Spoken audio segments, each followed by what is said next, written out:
From the Ventura County Office of Education, this is the Focus on Education podcast. And now, here's your host, Ventura County Superintendent of Schools, Dr. César Morales. Hi, everyone, and welcome to Focus on Education. Today, we're excited to be joined by Kevin Brannon. Kevin is the founder of Reel Guppy Outdoors, which provides educational fishing programs for local students. He's also a graduate of one of our VCOE schools, which is why we're especially interested in sharing his story.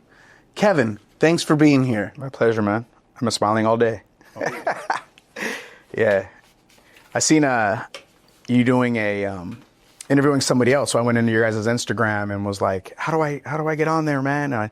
Because I know that Gateway shared a picture. I tried to use as much leverage as I could before she even after she could say hello on the phone, but I was so jazzed up to try to figure out a way to kind of be a part of telling my story here that I reached out as soon as I seen the IG post. So for me to be here now, I'm like, yeah, it's cool. We're glad you reached out to us, and definitely we're so excited to have our first community member in you, Kevin Brannon, be on our podcast because you're part of the VCOE family. You went to Gateway.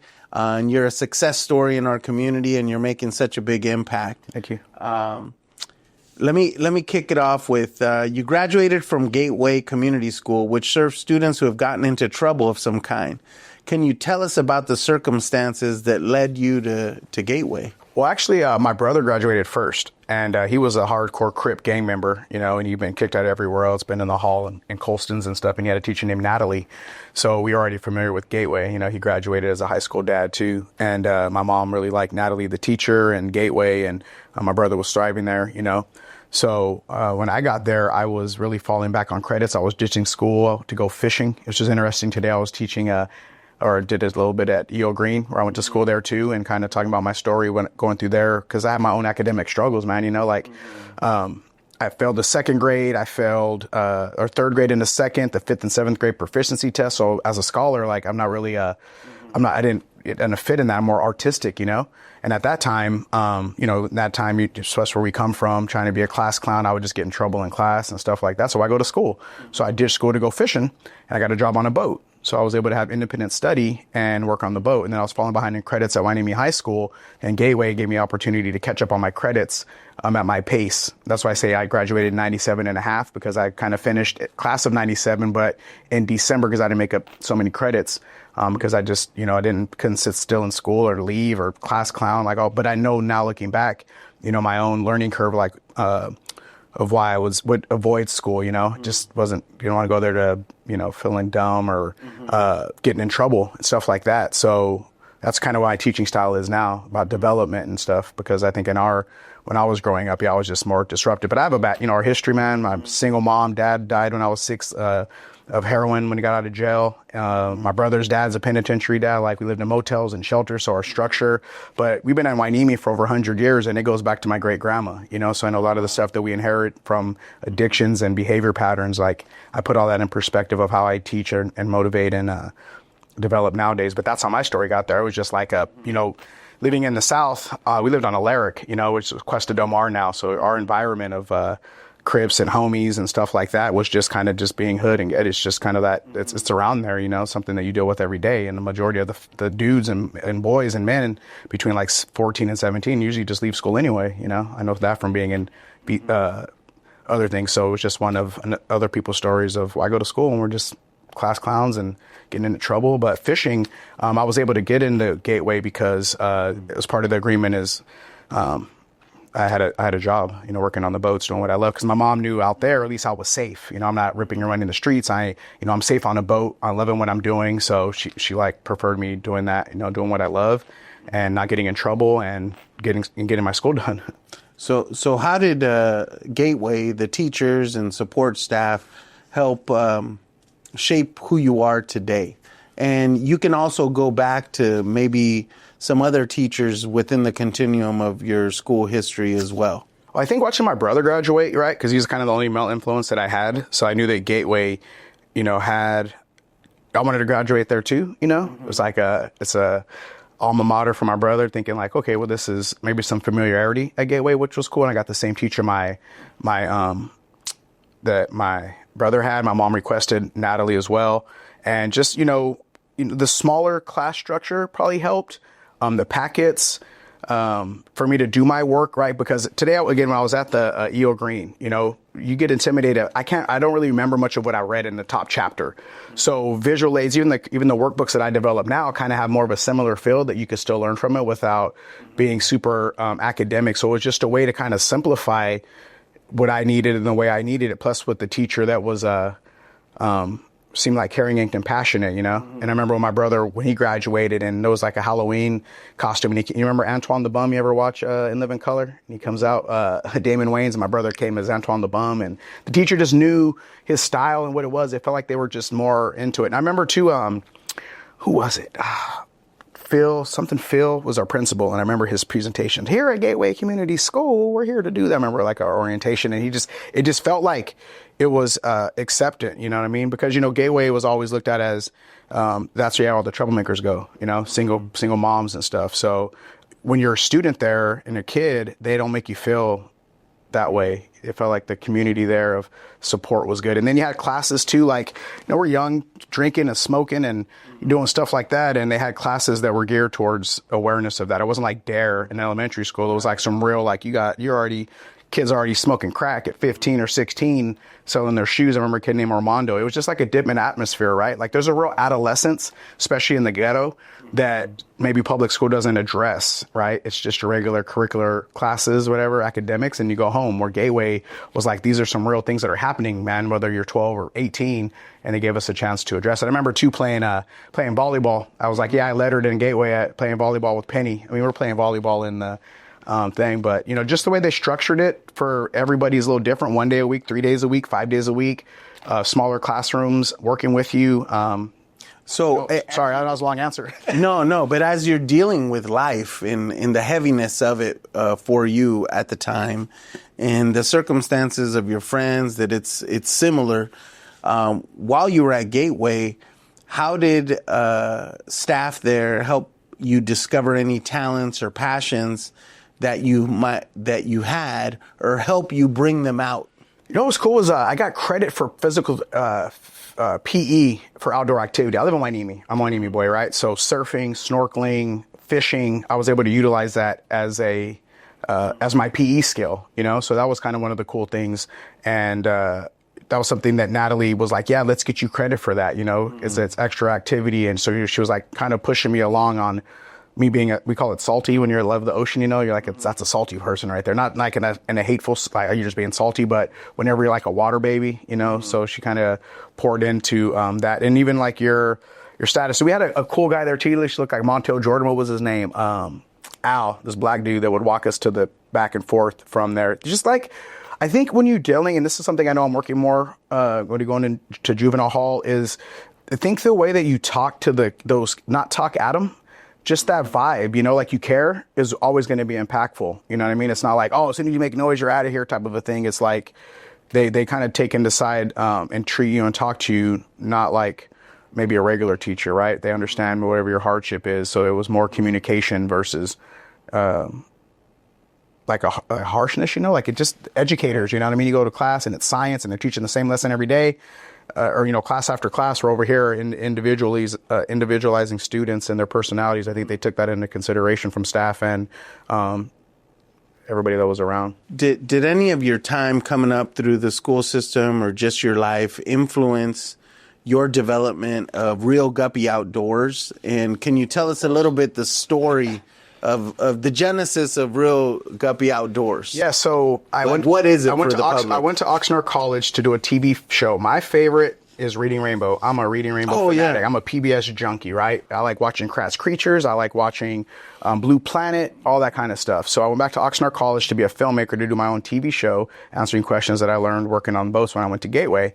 And more like the nerdy stuff, like from that, like these are, different species of fish. So we would do Real Anglers Kids Fishing Days. And the reason we started that, I was even in my apartment complex with my kids, and this little kid said, hey, I wish somebody would take me fishing. And I was like, hey, if your mom brings you to the pier, I have enough fishing poles. So we started, I remember being that same kid with a single mom, My mom took me to the beach. We tried to use a fishing pole. We couldn't figure out that the line went under the bell. So it was like I remember being that kid. And I remember people at the pier, they used to let me borrow stuff because I would pull a fishing string out of the trash can, put it on a can, make a drop line. And that was my first fishing pole. So, and I used to, kind of our show, Real Anglers, is like, I don't even need the best gear or show you like how fishing might showcase it, all this expensive gear, exotic location. I can catch fish with a drop line in a can. So if you get a hand-me-down fishing pole, like I was excited, right? Like I got a real fishing pole. This isn't just something I had to create, or a little drop line in the creek in Bubbling Springs.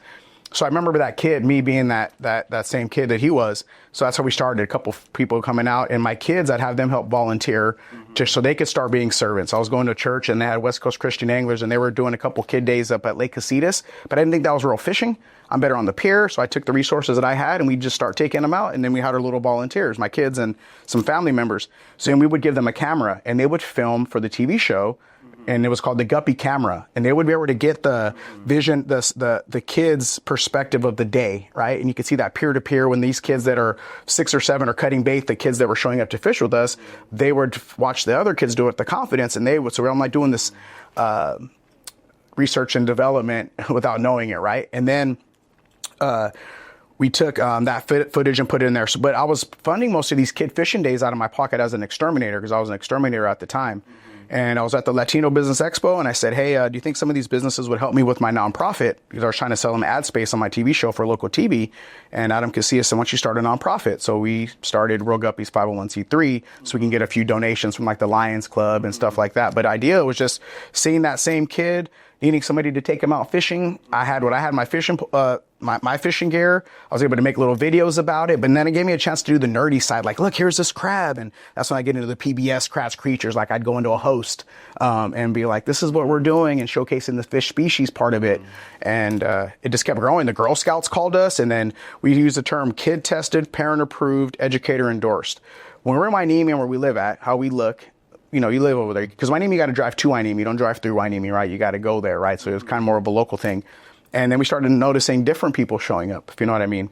Like, how did you guys find out about us? And like, oh, you're in Macaroni Kid. Like, what's a Macaroni Kid? And then it's like some site where these parents were just posting, you got to come out here and fish with these people, you know? And then the Girl Scouts started spreading it, and it just started blowing up. So we started doing every fourth Sunday. We did fourth Saturday first couple years, but then it would interfere with youth sports, and my son has sports, and I'd miss a game accidentally because I put it on his day. He's in the playoffs. So we moved it to Sunday. We didn't want to battle church at first, but when we went to Sunday, more people, again, we don't conflict with children's activities, recreation, and we've already done over like 8,000 participants so far, and now we have a learning center and all this other neat stuff. But it started with me just remembering that same kid saying that, you know, and just feel the need, man, being a servant. What year did you start it? We started the 501c3 in 2017, but we started taking the kids out like 12 or 13 years ago. It was Real Anglers Kids Fishing Days with just my logo, the worm catching the fish. And that means nothing's impossible, because normally the fish eats the worm. So my story of overcoming so much, kind of that, reverse engineering it. So are you mostly at the pier, or what settings do you go to? So we have our learning center in the Channel Islands Harbor. Mostly it's the pier. And the reason why is parents don't need a fishing license. You could park and walk right up there. It's like the basics, man. I used to be a personal trainer, and it's so important to teach the basics. So if we show fishing as, I need a boat, I need to be in Cabo San Lucas, I'm catching these marlin, then it looks like it's marketing to a certain type of demographic already. It looks out of reach. So why not do the basics, man? Like, just be on the pier. You could pull crab nets up. You could, if you species identification, you can see dolphins swimming by and sea lions in the Channel Islands. So you got this great backdrop. And again, and as a family engagement program, then the parents could fish with their kids too. I've been in other fishing clinics where they got the parents like on the outside and the kids catching this starved trout. And I'm like, that's not really fishing. That's not really family engagement, you know? So my concept and ideas of seeing how, and because I do a lot of stuff in the fisheries world too for California and across the coast, so, or across the nation, on these clinic style things. So the pier is perfect, man. You pay to park, you could stay for 1 hour, you could stay all 3 hours, but the pier is where we started. It's just like a living classroom too right there. Who doesn't like to walk up on the pier and smell it and see it? So again, just really making it look like anybody can do this without glamorizing a recreational activity with some of the other higher end things that you don't necessarily need to go out and experience catching memories with your family. And if do the kids need a fishing pole? Nope, we got everything. What we tell people is if you have fishing gear you could bring, because again, this is part of the development side. You might be using grandpa's old gear from Alaska that he gave you, and that's why you're not catching fish, because you got beads and big old hooks and swivels that don't work in our fishery that might work somewhere else. So bring what you have too, and we'll show you. Some people bought their kids a gift for like Christmas as a novelty item or their birthday. They show up and it's still in the package, right? But the bobbers and the stringer, again, they don't really work here. Right. But some of the gear in that box might work, but most of it won't, because that's more like for this type of fishing. So, but we make sure that, there's nothing preventing them to come out. No license required on the pier. That's a state law. They don't need any fishing gear. We have all the bait. But if you have gear, I mean, we've seen some setups show up there where this guy shows up with like really grandpa's old like bamboo rod, and it's like, let's get you something that might have a better chance of catching a fish. And it's the fourth Sunday of every month. That's at the pier. And then we have our Dockside Learning Center that's in the Channel Islands Harbor, where we do our developing impactful leader stuff, from rod building. It's a museum with all kinds of little critters and dried out critters. Some of our merchandise. We have guest speakers that come in on the third Saturday. Rod building, so people that donate broken rods, they get a chance to kind of rebuild the rods to see what it's like to be tossed away or trashed, but still be purposeful after you've been rebuilt or repurposed, that you can still be purposeful. So there's these little building lessons that we put in all the different stuff we do at our learning center. We just got a partnership with the Ventura County Office of Probation. And we have these 6-week courses that we're doing financial literacy now, guest speakers, business development from preteens up to teenagers. And it's open to anybody in the county. You don't have to be on probation. They're just covering it again because we do the family engagement. The parents show up with them. It's not a drop-off program or after school that keeps an eye on your kids. There's more structure and development in it. So, and that's at the Learning Center. We're open now 7 days a week because we got enough funding with probation for staff. That's awesome. What kind of reactions do you get from the kids who go fishing for the first time? It's we say there's a kid in all of us, because even people that never fished before, they get just as excited if they catch a fish. I think the kids, like what we teach them is they're sponges. They love it, man. You could have a 6-year-old. We had a 6-year-old standing by our bucket just this last kid day, showcasing all the other kids. He had anchovies and sardines. He's like, I work here now. So like some of them don't even fish. They just want to help. They're just little nerds like me. Mm-hmm. So you'll see them really stepping up further than you might think a 6-year-old or 8-year-old, you know what I mean? They're already full grown, and parents running up and saying, don't stop. Like when you see the confidence they have before you start to stunt their growth is something I love to get out of it, is watching how they engage. Maybe some of them love the fishing. Some want to play with all the little animals. Some want to help Mr. Kev cut the bait, like whatever and little verbal, like, can I help you? Like just seeing how the youngins. And then the other side is when we call the cool kids show up, and they're the kids that are way too cool, right? Like, nah, nobody's going to do it first, the teenagers and stuff, the preteens. And then once they start getting into it, they're like, man, I really love this. This is really cool, But at first, fishing, well, I don't do that. Because maybe some of our cultures, man, we're not all John Smith grandpas that are teaching us to fish in Montana in a stream. It's just something new to us. And watching that come down to where, he really enjoys it when he was trying to be cool because it was new. But then from the littles, and we're still excited, man, of watching. But seeing the kids are like, this one we put in this little 3-year-old with the rod between his legs, and he's reeling, and he's talking to his dad, and mom's got grandpa on Skype, and they're all sharing like this moment together. So yeah, there's quite a few wow moments that happen at our events. It sounds like there's a lot of emotional and therapeutic aspects of fishing or benefits of what you're doing with them. Do you want to highlight that a bit? We even have a term, man. It's called vitamin C, SEA. Got to have your vitamin C, right? Come out on the water and just see it. There's something about nature. I don't care what God you worship, if it's Jesus like me or if it's, your own thing you do. Nature will put you in tune. There's a little something on the inside of all of us, man, that makes you, that calms your nerves, Maybe we're on the far ends of the earth. We're on the Pacific Ocean, you know what I mean? You see the Channel Islands, so there is something out there that's therapeutic about it, camaraderie, working together, that just kind of like, whether you're hiking or outdoor experience, recreation, that really touches the soul, man, And then plus like the colors, you get out there in the morning and the sun's hitting the Santa Monica Mountains, and there's an orange color over the sky, and people are just they haven't even fished yet. They're just taking photos already. And like, there's just something about nature that we all love as human beings that reaches our soul, man, and that's why you see people at the beach that just like to walk up and down or ride a bicycle. There's a calming effect of seeing it, the power of the waves, something that you just respect the oceans, the people,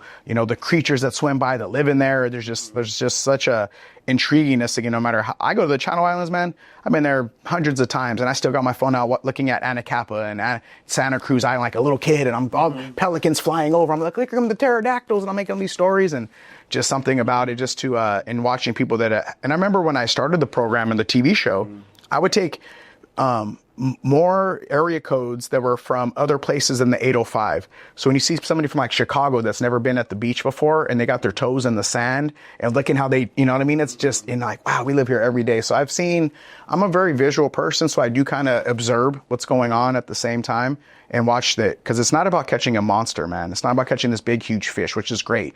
It's about catching the memories, who you're doing it with.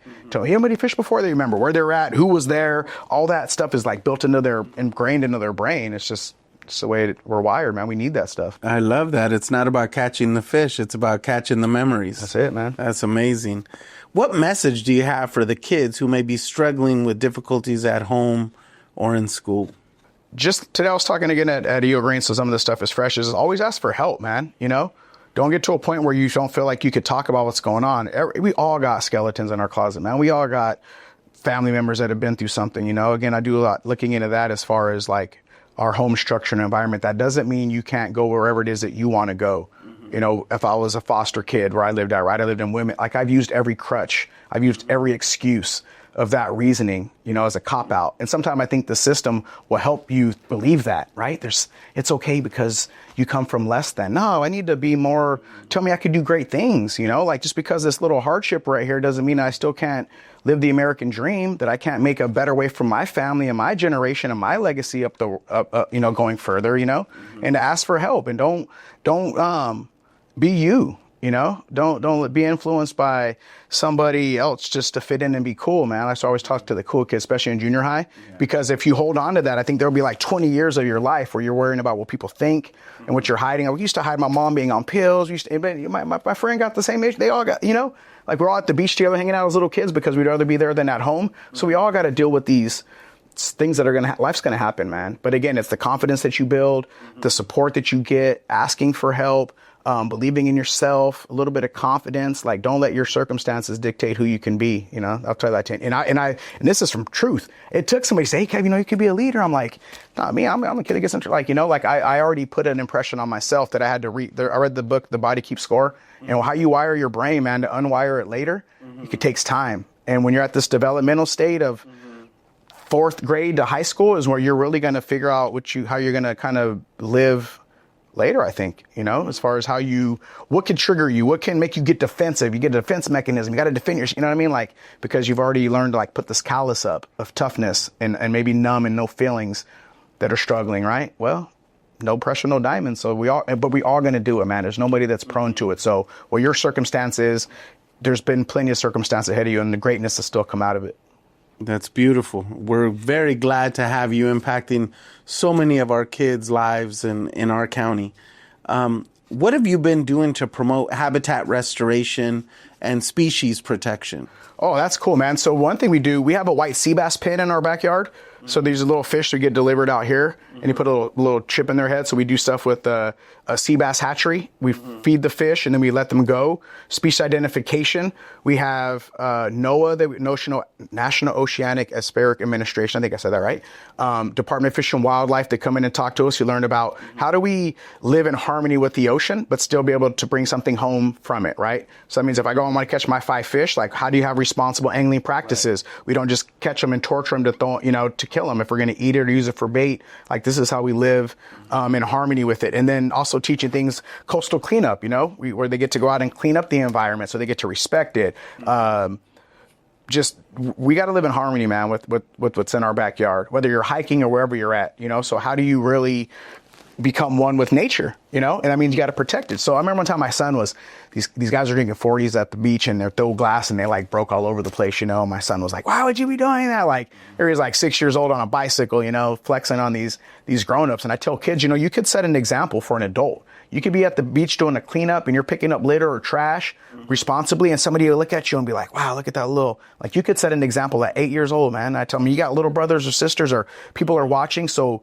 do the things that, that are right, and again, it doesn't matter how young you are, and just have fun doing it. Like, I think when you showcase the big picture, man, of how everything works together and let them see it, is an important part of it, man, and let them discover, this is how this connects over here. And the reason why we do this is because of this. And this has to function. When they see the functionalities of how it works, then they take like an ownership to help protect it, versus, oh, they're just kids. What do they know? I'm like, little sponges, man. They probably got a faster way of doing it than we do too. So why don't you like encourage them to, again, take ownership of their project. So like the white sea bass pens, that's with Hub SeaWorld. And plus this goes back into the fishing.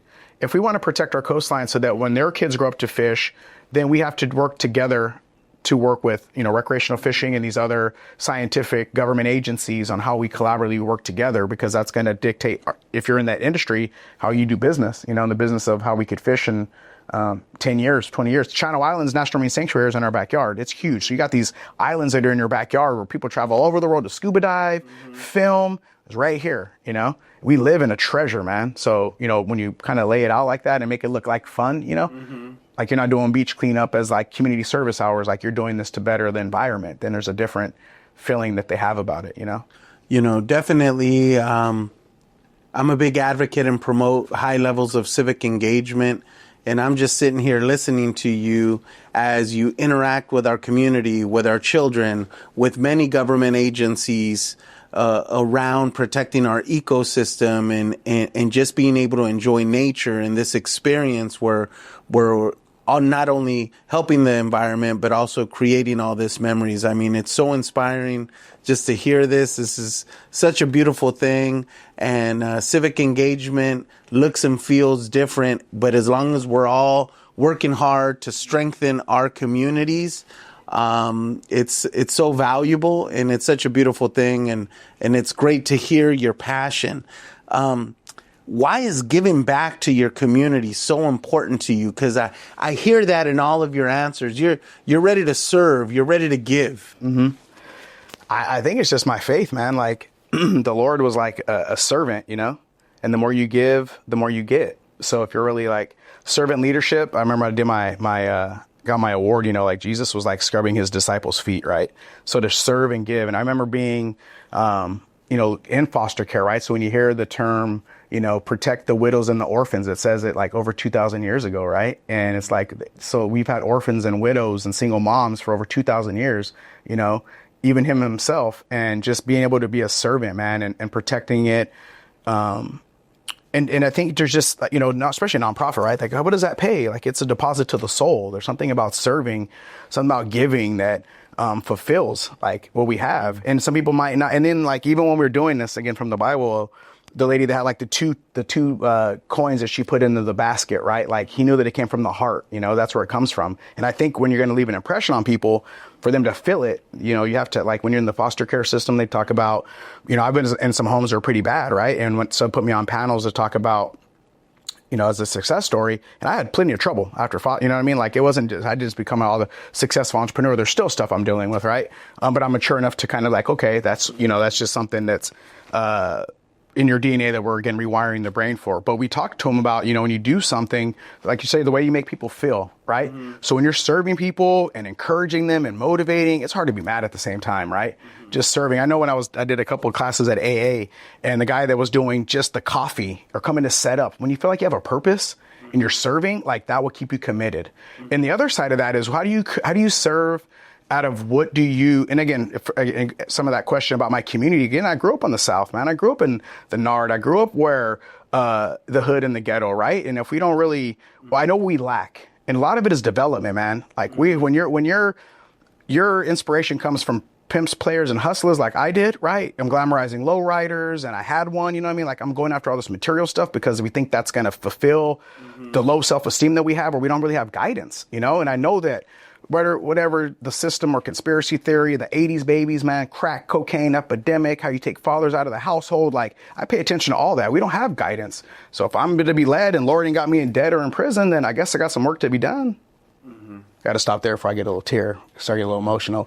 But that's it, man. If you're not going to do it, people sit back and talk about everything. Well, then insert yourself somewhere. Come just complaining ain't going to fix anything. Like, what do we do? Well, thank you so much for not being a bystander and being action oriented on making a difference every day. You know what helped too, man? Let me jump in extra.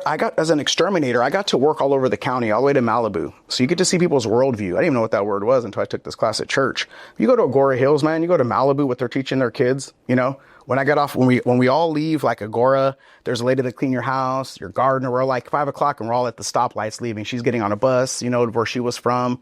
Westlake Village, like good Westlake, not like up inside of Lake Lindero Canyon and stuff. So I started looking like, what do they have? Again, there's family structure in this house. Look what they got. Like, what is normal to them versus what's normal to me where I live at, You go down Teal Boulevard, it's like the good life, the good life, the good life. What they don't have, liquor stores and stuff like that. You come to our neighborhood, you're like, welcome Cowboys. And it's like, we don't even ingrain into, so me working in other cities and seeing I go to a baseball game, my kids play out of town. We go to another high school, they got banners all over the back of their baseball field. You go to Hueneme High School, I had to buy my own banner, finally put one up. It's like, look at look how their culture is. Look at the structure. And that's where you got to go into. So I would get game from other people throughout Ventura County. There's money in Ventura County, right? There's some big houses and money and stuff out here. So when I was taking their cobwebs down, I'd be snooping around like, hey, and then I would see they would have little Jewish things by their front door. So if you come from the Holocaust and your people have been through some stuff, I don't see you using excuses. I don't see you using blame. And that's why just something working out there in those really also helps say, why don't we, we play a baseball game again in Hueneme and there's three dads coaching 5 teams. We go play in another neighborhood and they got a coach for every position. They got benches, they got bleachers, and here we are with 4 grandmas and 3 dads trying to keep together a whole little league with no banners of support in our backyard. And I would see this at other places and be like, oh man, we got the game twisted.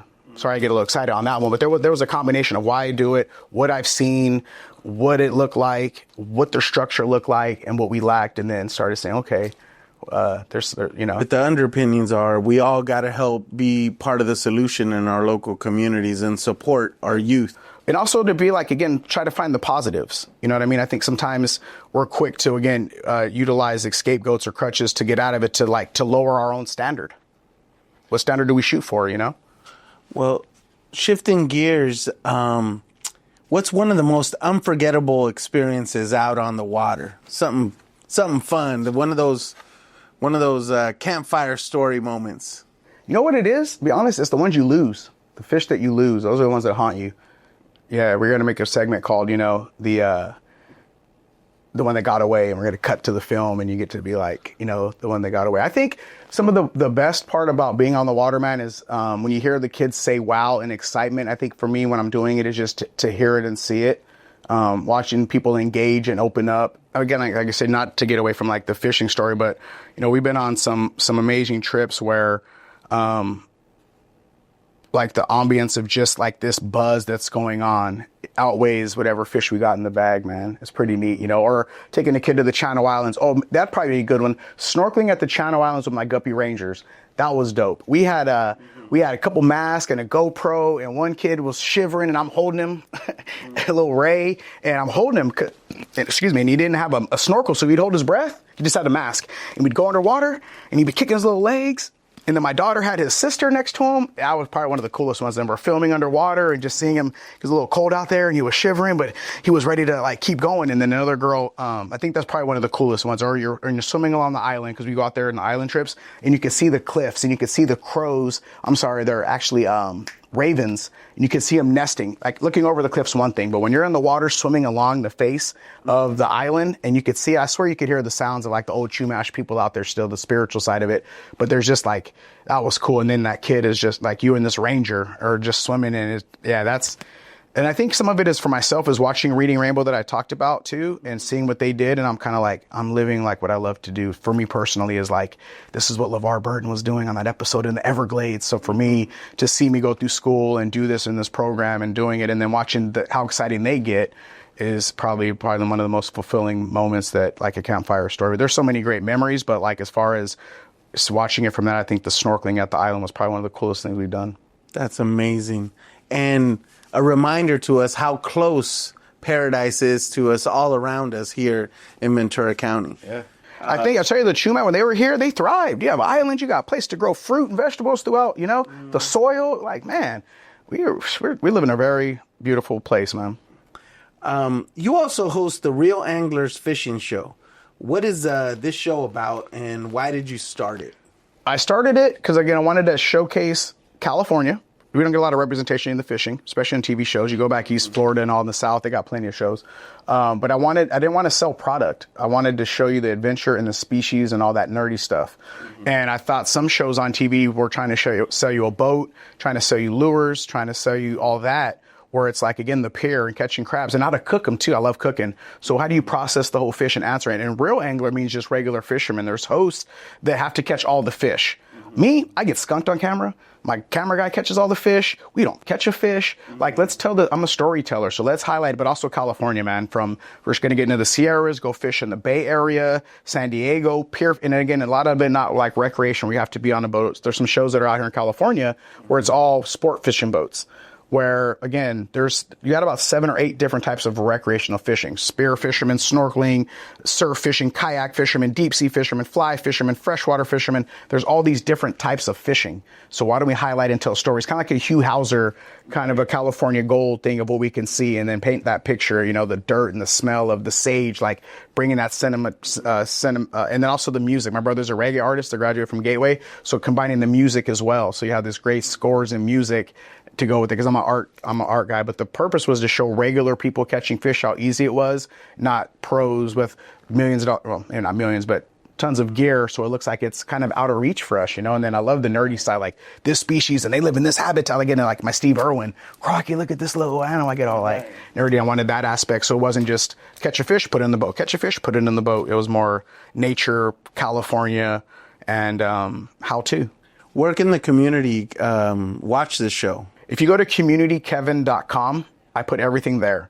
Okay. Communitykevin.com. You'll find out about Reel Guppy Outdoors, our educational nonprofit, and then Real Anglers Fishing Show was right there too with our YouTube channel, and it goes there. So yeah, we made it all under one umbrella. Communitykevin.com. You'll see videos. We have shorts for the guppies, because we'll do some just for them, and then we have full-blown episodes from everything from shark fishing to pier fishing, crabs, how to cook your lobster that we caught, all kinds of neat stuff in our backyard.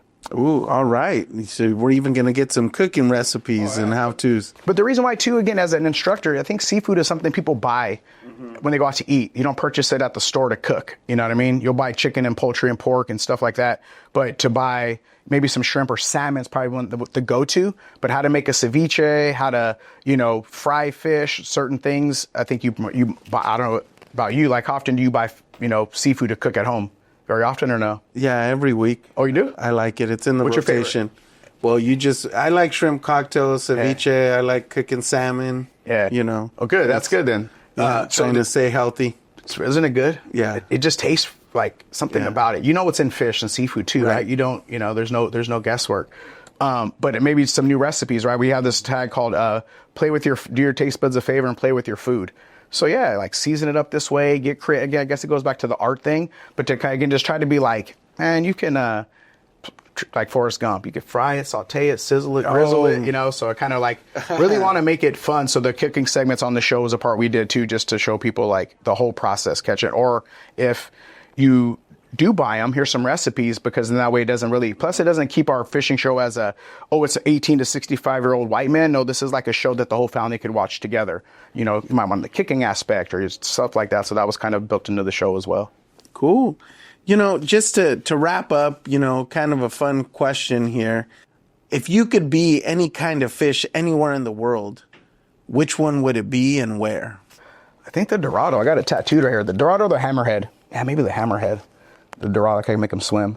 The Dorado's pretty cool, man. It's like one of my most favorite. I think they're one of the most beautiful. Those fish are like blue and green, and like warm water. They could catch the flying fish. Like the Dorado is pretty cool. But the Hammerhead in Florida, there's something about them that are just majestic as well. So probably either the Hammerhead, and it's going to be in warm water, somewhere over a reef. Yeah, that's kind of what's cool about the Hammerhead. Like, just like a reef just looks like it's like our underground rainforest, You got all those colors and what's going on. It just looks like it's just a real, I know my brain works like in a like cartoon or something, but Yeah, let's go with the hammerhead. I like that. There you go. Thanks, man. Nobody's ever asked me. I got how to think about that one, man. The hammerhead. Well, that's good. You can be in warm waters and in paradise. Yeah. So just to add, like the last thing, we do this too on our podcast that we do. We have a podcast is just like people that are listening, and I listen to a lot of motivational kind of development. One of Eric Thomas and other ones, man. And just like, if you have a dream or you have a vision, and if you have to go through a continuation in high school or you've been there, if your learning curve is don't let anything really prevent you from going all in on what you love to do, man. Not your circumstances, not lack of, I think, collaborating, asking for help, and just tell people, man, to believe in themselves and believe in their dream and passion, and just never give up. If you have to brainwash yourself into believing there's no reason you can't do it, I'm just here to like encourage people to think about that and let that sit there. Like, you really know what I love to do, man, or should I? What's preventing me? So if something's preventing you and you're right there, like ready to jump out of the airplane, man, like just let go, man. Well, Kevin, this has been such an inspirational podcast. I'm so blessed to have had this opportunity to interview you and to highlight just a slice of the amazing impact that you have each and every day in Ventura County, helping youth and being a role model for all of us. Thank you. I learned a lot from you in just this hour, and I look forward to continuing to be inspired and partnering with you in the future. And I encourage everyone in the community to partner with Kevin, and let's really promote all of these opportunities for students, for our children, so they can learn, have fun. And like you said, it's not about catching fish, it's about catching memories. Thank you for being on Focus on Education. Focus on Education is a production of the Ventura County Office of Education. We encourage you to subscribe and join us each month for new episodes. You can find Focus on Education wherever you get your podcasts or at vcoe.org/podcast. We also welcome your feedback. You can email us at communications@vcoe.org.